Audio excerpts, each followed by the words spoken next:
যখনই তোমাদের প্রশ্ন করি আমার করা কোন ভিডিওগুলো তোমাদের ভালো লাগে তখনই বলো রেসিপি। আমার তৈরি রেসিপি নাকি তোমাদের খুব ভালো লাগে, তার জন্য আজকে শর্টকাট একটা রেসিপি নিয়ে আসলাম। এই যে দেখো, বরবটি, পেঁয়াজকলি, গাজর, তারপর হচ্ছে ক্যাপসিকাম, ব্রোকলি, আমি সব কিছু খুব ভালো করে ধুয়ে একটু জল ঝরিয়ে নিব। তোমাদের হাতের কাছে যে কোনো সবজি ব্যবহার করতে পারো।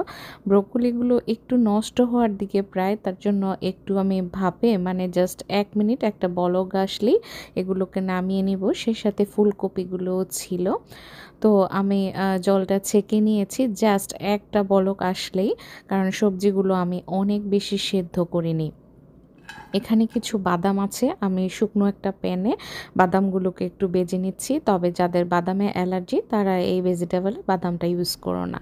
তো দেখো সবজিগুলা খুব সুন্দর লাগছে না দেখতে? ছোট ছোট টমেটো কিন্তু ব্যবহার করেছি।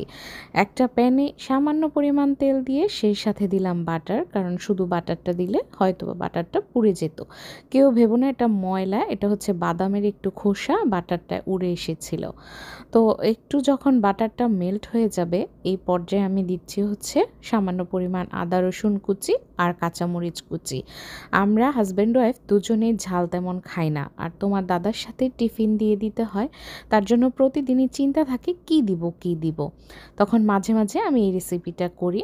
তো এখানে ব্যবহার করছি চিংড়ি মাছ। চিংড়ি মাছগুলো আগে থেকেই হলুদ লবণ মেখে রেখেছি, এখন একটু ভেজে নেব।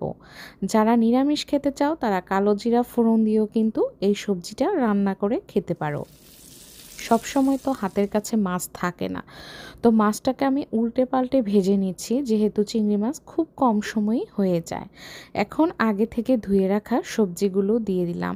সবজিগুলো দেখতে কিন্তু ভীষণ ভালো লাগছে। সব সবজি দিতে হবে এমন কিন্তু না, তোমাদের যেটা যেটা ভালো লাগে। আর বললাম যাদের যেই খাবারে অ্যালার্জি তারা কিন্তু স্কিপ করবে। চেরি টমেটোগুলো দেখতে ভীষণ ভালো লাগছে, আর এই রেসিপিটা করতে কিন্তু মাত্র 2-3টা উপকরণ লাগে। দিয়ে দিলাম স্বাদ মতো লবণ আর স্বাদ মতো গোলমরিচের গুঁড়া, ব্যাস আর কিচ্ছু না। তোমরা চাইলে কালো জিরা ফোড়ন দিয়ে এই সবজিটা রান্না করে খেতে পারো। অনেকেরই তো নিরামিষ থাকে, কেউ সোমবারে খায়, কেউ শনিবারে খায়, অনেকে আবার চিংড়ি মাছ পছন্দ করে না, সেক্ষেত্রে চিকেন ব্যবহার করতে পারো। এখন আমি এর মধ্যে পরিমাণ মতো একটু কুসুম গরম জল দিয়ে একটা ঢাকনা দিয়ে ঢেকে জাস্ট রান্না করব।